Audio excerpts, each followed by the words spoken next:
I think the natural inclination is to commiserate. But we might not actually be able to understand what they're going through because we may not have experienced something like that. And then we come up with something that, like, I don't know, maybe we heard it at church or whatever. And that's, it sounds like it could be helpful, but actually it's minimizing what they're going through. Welcome to the Be It Till You See It podcast, where we talk about taking messy action, knowing that perfect is boring. I'm Lesley Logan, Pilates instructor and fitness business coach. I've trained thousands of people around the world, and the number one thing I see stopping people from achieving anything is self-doubt. My friends, action brings clarity, and it's the antidote to fear. Each week, my guests will bring bold, executable, intrinsic, and targeted steps that you can use to put yourself first and be it till you see it. It's a practice, not a perfect. Let's get started. Oh, and stick around to the very end because we got some outtakes. That's been happening. There's always outtakes, and the team does collect them for bloopers on the YouTube, but we're adding them into the end of the pod because you know what? You need to know that we are not perfect. You're not perfect. And Nobody's we're perfect. enjoying the process. And we are enjoying that. So have a good laugh on our behalf. Love you. Welcome back to the Be It Till You See It interview recap, where my co-host in life, Brad, and I are going to dig into the life-altering convo I had with Krista St-Germain in our last episode. If you haven't yet listened to the interview, feel free to pause this now. Go back and listen to that one, and then come back and join us. Gonna be honest, grab your Kleenex, grab your tissue. Yeah. I shouted to Belle. I did not actually give the team any forewarning on the episode, and I know. Belle and Kevin produce our show. I know. And I don't want to give too much away, but this is an episode on grief. And and so, what I'm so grateful of, as soon as I did this interview with Krista, I really made a point to be more conscious of how I handled people who were grieving. And in a way, not that I wasn't making conscious decisions before, but I would always be aware of like how I didn't know what to say and I didn't want to fuck it up. Well, I mean, the thing, you came to me right after the interview and you were like, don't ask, don't say like anything I can do to help. Yeah. Just tell me. Just do stuff. And I was like, I don't really understand what we're talking about here. I just came in and I was like, don't say that anymore. Don't just say, I'll do whatever you need. Just let me know if you need anything. Yeah, Don't that's what it was. say Let that me know again. if you need anything. Don't and I ever was say like, that again. Okay. Well, what happened was literally the day after I did this interview, one of our agency members lost their father. Right. And then the week before, one of our agency members' niece had a shocking, like a very non-expected passing. And I was like, okay, everyone, suggestive resources, Krista St-Germain's entire podcast and catalog. This is not a place where we do grief. This is a business coaching group, but clearly we have people grieving. We're not going to apologize. We're not going to say, I'm here if you need anything. They need a lot of shit. They don't have time to tell you. So here you go. They don't even know what they need. They don't even know what they need. Yeah. Anyways, we're going ahead with this up. We are. We're skipping and jumping through this life-altering convo. And we have more grief coming up on the podcast because... So get ready. More grief coming your way. Subscribe today. And then we'll have more information on grief, and we're gonna make you cry even more. But don't worry, it's gonna be okay. Oh man, that is funny. You gotta laugh at this shit. Okay. All right, before we get started, Today is International Rock Day. Yeah. And it's not about rock music; it's about rocks, like the things Actual rocks. Actual rocks. And so go kiss a rock today. well, I just want to say, like, shout out to all my millennial friends who have had a pet rock, and to any of you who enjoy, like, seeing a rock. Brad has a friend who, like, literally collects rocks from, like, very famous places. He does. And He collects rocks from around the world. In our living room, we have many of these random rocks now because of him. I think it was intention was to give it to him. There is a rock from Alcatraz in the living room right now. Sorry, Don't tell Alcatraz. Sorry, Michael. never pass that one along. Anyways. Actually, I think that as funny as the pet rock concept is, I bet y'all out there have your own pet rocks, crystals. That's what I was wondering. Are my crystals rocks? And so I'm unsure. It's unclear. Brad's Googling as we speak. Okay, so technically a crystal is just a mineral that is not part of an aggregated solid like a rock, but instead it stands on its own. Okay, so maybe a crystal isn't a rock. It's not International Crystal Day. We'll figure out when that day is. At any rate, there are some beautiful rocks out there. Some are very smooth. Some are very jagged. Rocks. Some of you can climb. And if you like cactuses, there are cactuses that look like rocks. Which ones? The stone cactus. Oh, well, yes. I think I recall that. Yeah, it looks so cool. Y'all, right now, Google stone cactus. Trust me, they're cool looking. I really think he thinks you're all Googling They're that. so colorful. Let us know if you do. Colorful. All right. Okay. Well, wonderful. That's amazing. Thanks, babe. We also just wrapped up our first virtual summer camp. So on OPC, in the past, we've done like one every other month or one a quarter where we do a workshop or a workout. And it's just one. And the reality is there's actually only 52 weekends a year. And then you add all the holidays from around the world and you're down to like 10. And the reality is like... It's just too complicated. Just subtract 42. Yeah. So we decided to take all of our amazing teachers and our contributors and just like zoom it up with some amazing workshops and workouts. Each of our teachers had their own individual one. And then we did a team one on the teaser. And it was freaking phenomenal. And those of you who bought it, whether you came or not, your replays are in your dashboard. So happy Pilates-ing. And if you liked it and there's other topics you want, let us know. We will add it to the next camp we do. But this was really fun because everybody got to do one at one big shebang. And now people have access to them all the time. Yeah, and if you want to get on the wait list for when the next one may be, go to opc.me/event.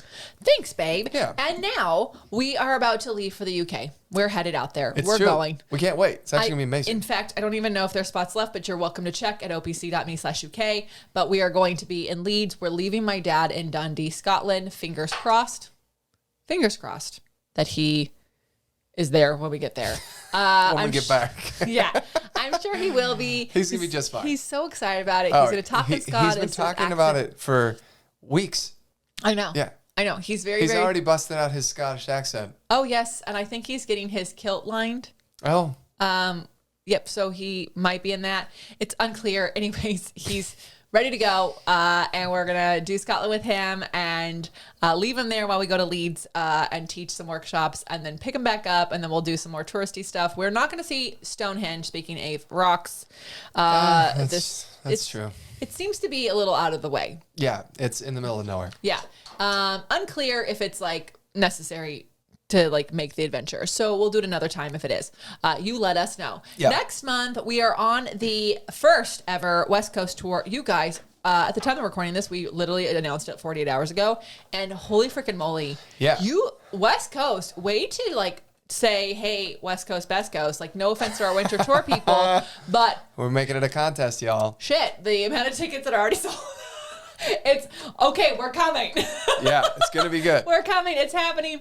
We're so excited to see you bringing the flashcards. And also on this tour, we're doing workshops. So we have lots of workshops. So those of you who do want CECs or you want to understand the FAS or some other things, we're doing lots of workshops. Yeah, lots of workshops on this. Yeah. One. Yep. And we get to see my mom. Shout out to my mom.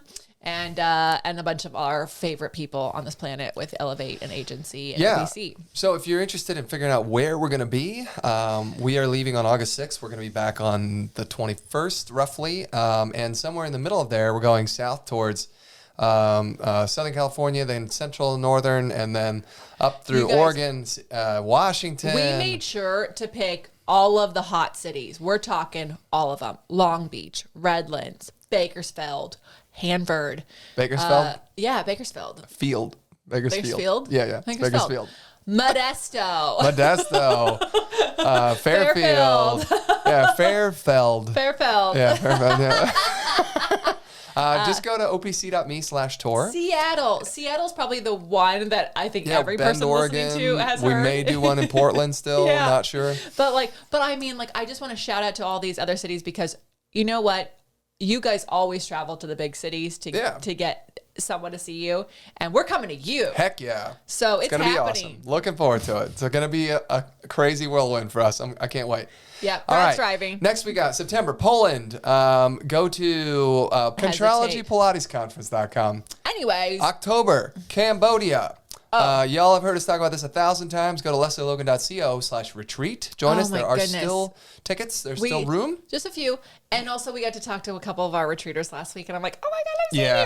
I saw Ainsley, and I'm like, I'm seeing you in July and in October. Yeah. Oh my God. We just saw and Jenny coming from so Australia. Excited. Yes. Okay. We have people coming from all over the world. It's going to be amazing. It's like really the best time to buy the flights now anyway. So you haven't procrastinated enough. You can still come. Yeah, it's true. All right. It is true.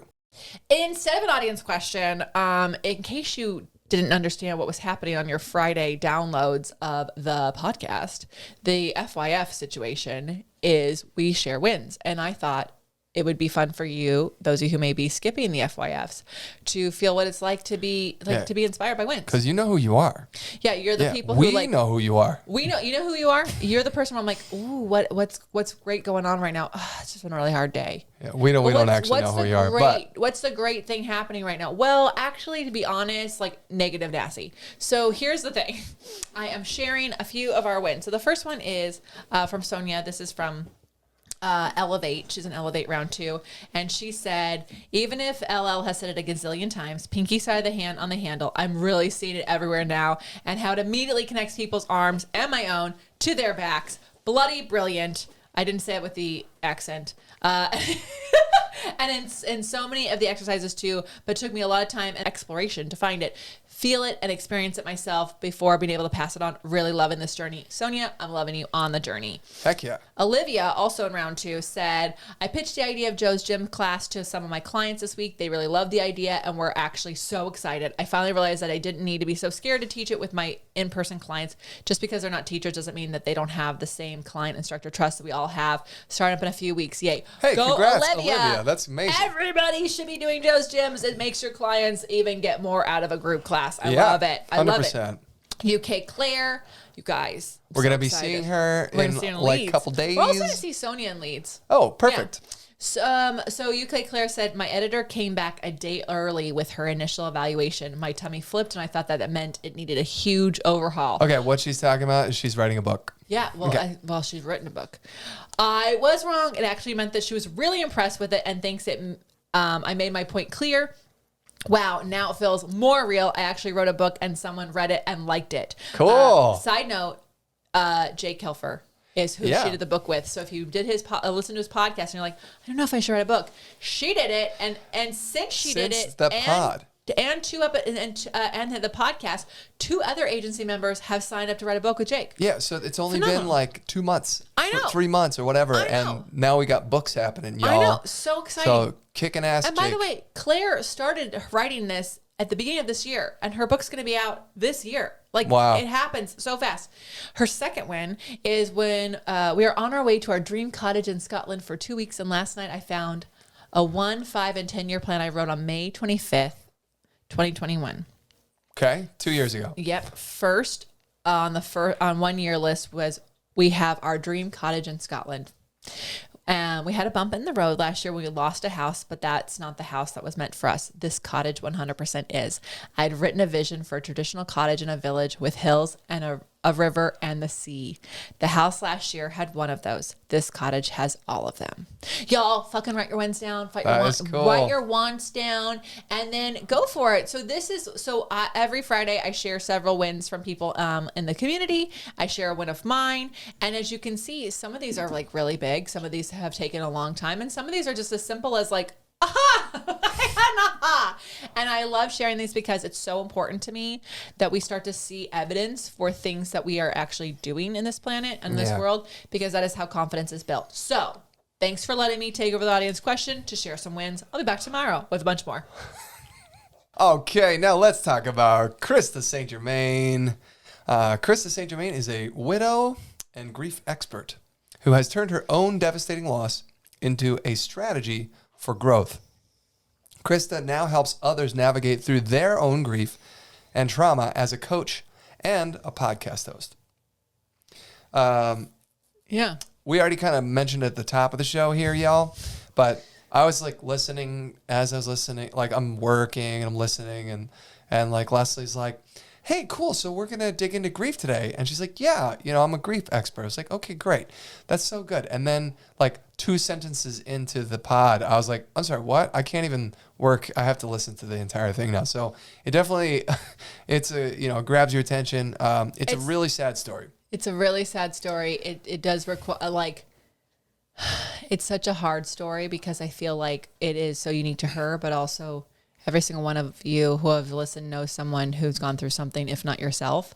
Yeah. And as she was talking, I was thinking about all the different people I know in my life at that moment who are really were struggling with grief. And I could see why some of them were struggling more than others, just based on what we tell people. Oh, time heals all wounds. Right. You're never given more than God thinks you can handle.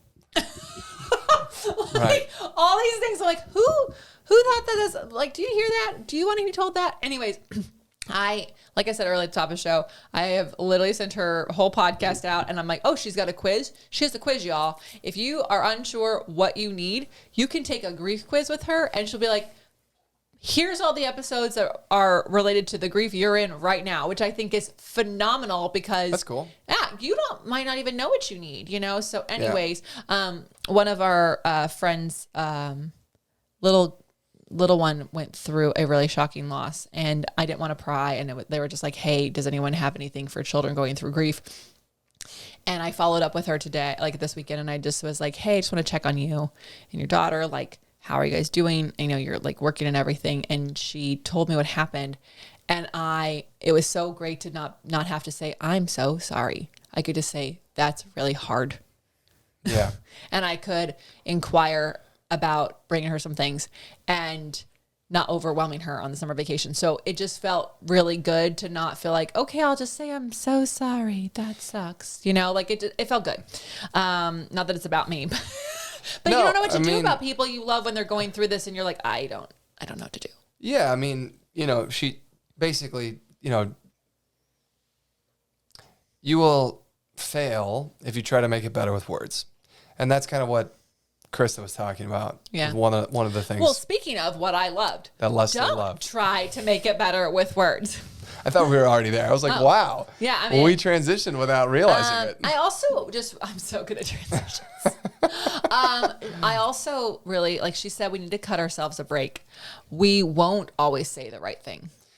And I think that is really hard for a lot of people listening. My perfectionists and overachievers who just want to like be amazing with the casseroles. Speaking of, there's another episode. Don't bring fucking casseroles coming up. But like, it's, you're gonna step on the words. You're gonna regret some things you said, and words don't actually make it better. So, I don't know that we need to like put these in your head, but they're in a better place is not something you need to say. At least they're no longer suffering, like all that stuff. I understand why we say it. And I even have like heard it in my head when people have gone through it without saying the words. And it's like, why are these like the earworms that are going on? So, well, I think the natural inclination is to commiserate. But we might not actually be able to understand what they're going through because we may not have experienced something like that. And then we come up with something that like, I don't know, maybe we heard it at church or whatever. And that's, it sounds like it could be helpful, but actually it's minimizing what they're going through. Yeah. And we're not trying to minimize, but, like. Well, and speaking of, like she said, it's minimized, but what also said is that what people grieving need is for another person to not feel discomfort with their emotions. We need to not commiserate with them because they actually are going to feel like they have to take care of your emotions. There was this woman that I went to an event. True. And she was a therapist and she was bringing people up on the stage and they were sharing, they're asking a question to get some support from her. And she said, before she brought anyone up, she said, okay, here's the deal. I'm going to bring some people up and they're going to share some things that you're going to want to like apologize for, commiserate with them. You're going to see them in the bathroom and you want to go, I'm sorry for what happened to you. And she says, you are not allowed to say that because the response that we are trained when we are children growing up to I'm sorry is, it's okay. Right. It's obviously not okay. And so she was like, you can say thank you for sharing your story, but you are not allowed to say, I'm so sorry. So, well, I mean, she wrapped that whole section up with saying like the reality is they just want to be seen. Mm-hmm. But what does that actually mean? Like, I just want to be seen, right? They don't want you to go to. Well, I think what happens is if we don't know what to say, we just stop reaching out. And like that makes them feel isolated. Oh yeah. And so being seen is like, I think just showing up and dropping things off. And if it wasn't helpful, okay, like, you know, you don't have to actually like knock on the door and get answered. You could leave things, or, you know, you can try and think of someone else I was talking to, you know, somebody just picked her kids up from school.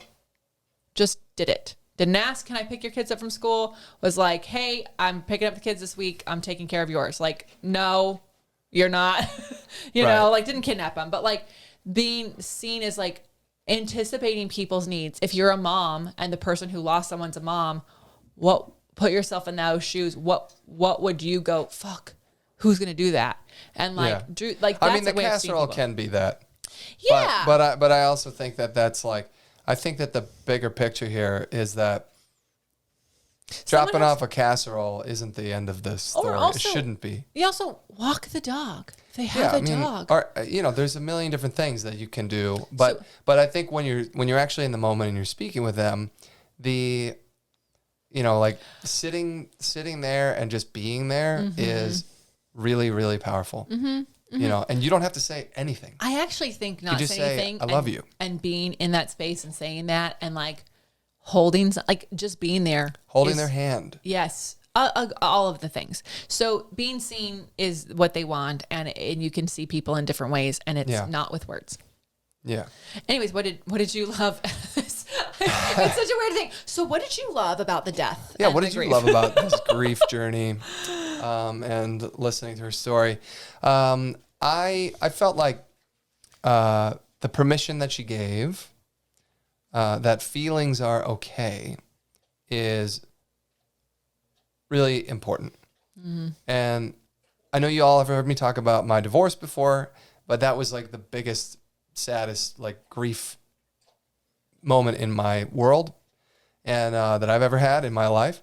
And so I always relate back to, like, I think back to that moment for me. And it was really interesting to listen to the second half of the interview where she was talking about the overwhelming feelings. I mean, I was just talking about this with my dad not even a month ago. Their dog, you know, they had to put their dog down. He was too old and his legs weren't working and he couldn't walk. And so, you know, it was that time. And you know how much we all get attached to our pets. We love them like they're family. They are family. And for the very first time in my life, I actually had a moment with my dad where it was like truly emotional. And he said, I asked him, I said, you know, how are you feeling about, you know, the dog not being there? And he said, well, it's really weird. And I look around the house and I see things that I expect there to be the dog. And he's not there. I mean, they had him for 13 years, you know. And he said it's caused a lot of like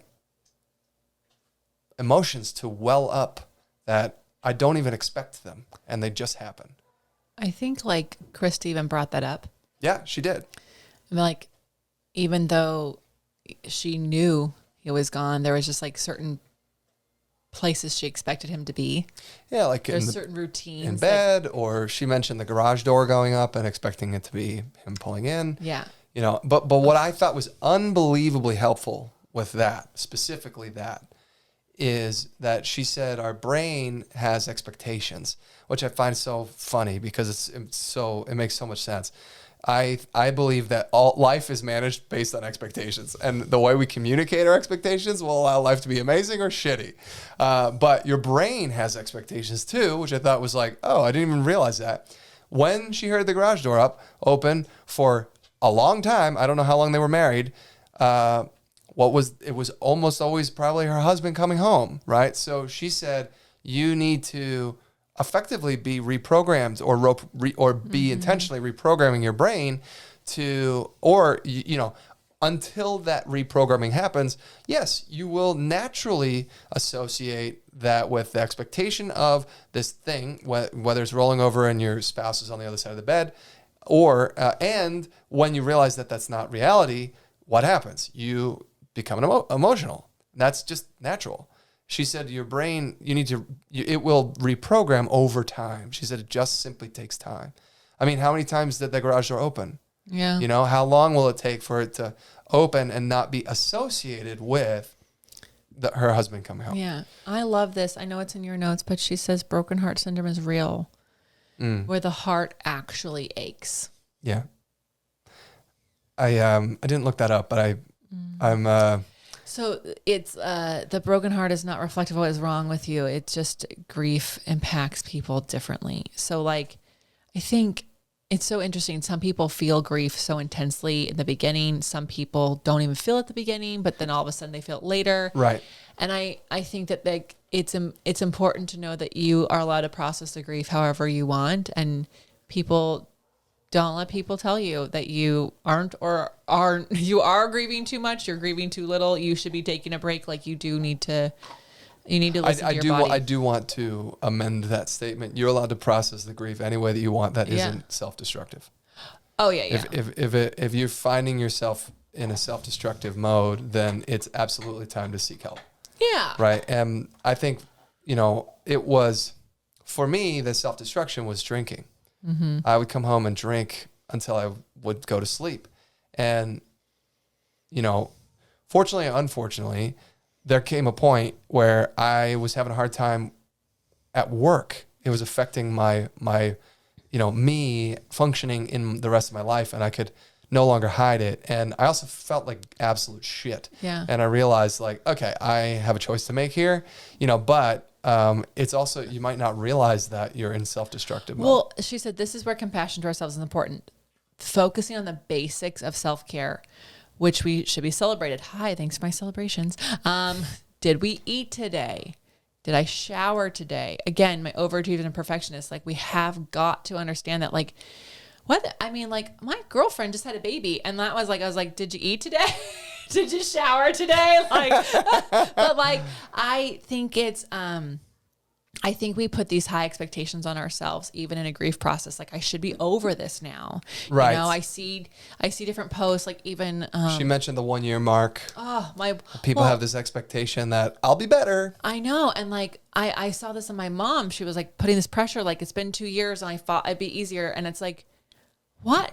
It's not a race. There's not a turn on the time clock and it's ding, timer's over, dinner's ready, and you're grief free. Right. It doesn't work like that. And so I thought I love that she's focused on the basics of self-care, because we should always be doing that, and especially in that time. And if you can be compassionate to yourself in grief, what a muscle you can have afterwards. Well, that's why I love the permission that she gave of feelings are okay. Because that the 2 year mark where, your mom's dad passed away, and, they lived next door to each other. So it was part of her entire life. He's literally there. And also mom a couple of years before that. Right. And, so the 2 year mark, there's no magic thing. Right. And so, but if that the feelings are okay, it's okay to have the feelings, and they're actually normal and they're natural and they're part of you, moving through this experience. I just thought it was a really, really amazing permission. Yeah. Yeah. Yeah. So like you said, don't beat yourself up if you're how come I'm not over this already or whatever, I think so. Krista, shout out to you and the work that you're doing for so many, because my goodness, we weren't taught this in school. No, we were not. Although we did learn about the 5 stages of grief, which I promptly forgot. So anyway. Well, people can listen to her tell them, and that's fine, because that's why we have the interview and the recap. No, I meant in school when I was growing up. That's all I learned about grief. Like, I just knew there were stages, but I didn't really know what they were, you know. Did she even bring up if those were good or not? Like, no, she said they don't matter. Yeah. Yeah, I mean, like... She did bring them up, or you brought them up, I think. Anger. Yeah. Yeah, I just know that you know, time is the natural healer. Except for you don't say that. Do No. not say that. You just... Krista said don't it say that for to us to be someone else who's grieving. educated, but you don't say it to someone who's grieving. Yeah, I just know for me, that's my personal experience is, you know, with my, I remember thinking about my ex every single day. Whether I wanted to or not, something would happen where I would think of her.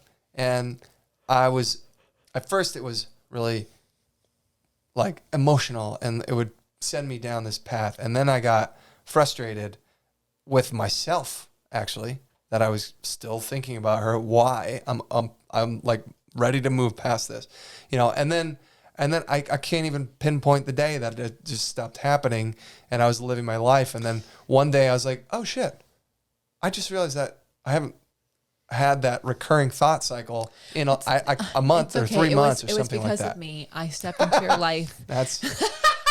Yeah, that solved it, y'all. Just marry Lesley. Just kidding. I just handle grief with humor. Yeah. Oh, my wife. I love you. I love you.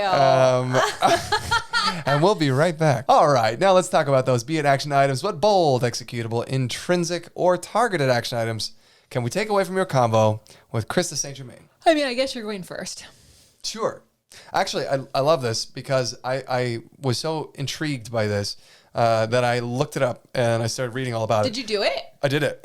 In fact, I've been doing it, and we'll talk about it. So tapping, right? So it's called EFT, emotional freedom tapping. And I didn't realize it, but I just was naturally doing it to my own body. In fact, I've probably done it my whole life. Like if I feel like you know, sometimes I just tap on my leg. You actually do NEAT. Everyone can listen to a Huberman talk about it for 17 hours, but it's this like thing, at least. No, but even I don't know what the difference is between the two. But the EFT part, so I looked it up. There are a handful of pressure points that are acupressure points. One is the bottom of the hand, so like a karate chop, right? One that is on the side of your head, your eyebrows, underneath your eyes, and then also your chin. And then also I think like right up at the crown of your head or whatever.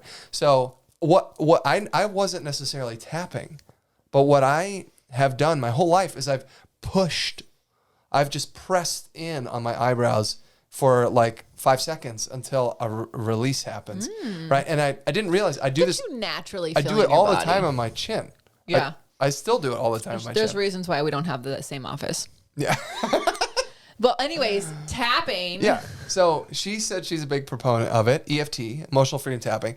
And it's what she said about it, which I thought was really cool, was it's twofold. You mentioned first off that grief is released through movement. Trauma leaves the body through movement. Trauma leaves the body through movement. And then she said, and while we were doing it because she's got a daughter, and she said she would sit there and she would, like together they would tap, and she would say, "It's okay. It's going to be okay. It's going to be okay." And she said when you tap on these acupressure points, it actually literally sends like a release through your system. I've totally experienced that. It's kind of amazing. Yeah. So if you're struggling with grief, definitely look into EFT. And she said there's a tapping solution app. Yeah, she also mentioned that's my takeaway. Right. So she's not affiliated with it, but she loves their work. It's super great for beginners. I'm already thinking I have to send this to my friend. And you can download it and pay for it. So she actually used to do it with Nightmares for Children when they were young. So they were already Right. like ready to go. So parents, you can just start them tapping now in case they need to use it as a tool. And like you said, you can feel your whole body relax. So Yeah, she said it makes you feel safe. It reduces your cortisol level. You can literally feel your body relax. yeah, you guys tap away, Tap away. tap, tap, tap. I think there's a Sweetie song, tap, tap, tap in. Anyways, that's where my brain went. You guys, I'm Lesley Logan. And I'm Brad Crowell. This is not the last time we'll talk about grief. If you really enjoyed this conversation, please let us know so we can bring Krista back or bring in more experts on this, because my goodness, how can grief like really truly make it feel like you're not able to be it till you see it? That's why I really want to bring her on. So let me know. Let us know how this helped you. Let us know what this allowed you to do, what permission it gave you, and if you tried this tapping technique. And DM the Be It Pod, tag Krista, and until next time, be it till you see it. Bye for now. That's all I got for this episode of the Be It Till You See It podcast. One thing that would help both myself and future listeners is for you to rate the show and leave a review. And follow or subscribe for free wherever you listen to your podcast. Also, make sure to introduce yourself over at the Be It Pod on Instagram. I would love to know more about you. Share this episode with whoever you think needs to hear it. Help us and others be it till you see it. Have an awesome day. Be It Till You See It is a production of the Bloom Podcast Network. It's written, filmed, and recorded by your host, Lesley Logan, and me, Brad Crowell. It is produced and edited by the epic team at Disenyo. Our theme music is by Ali at Apex Production Music, and our branding by designer and artist Gianfranco Chofi. Special thanks to Melissa Solomon for creating our visuals and Samena Velazquez for our transcriptions. Also to Angelina Herrico for adding all the content to our website, and finally to Meredith Crowell for keeping us all on point and on time.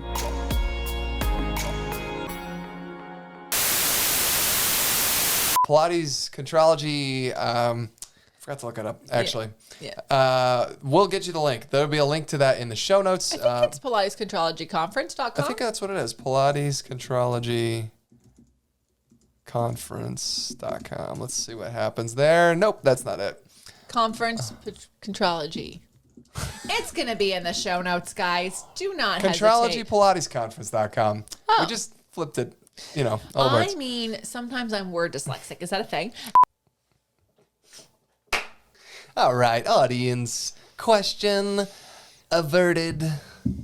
Well, no, we replaced it with something else. I know. I was being silly. Oh. Yeah. Ad break. So funny. So funny.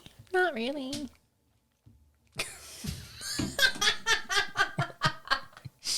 Okay.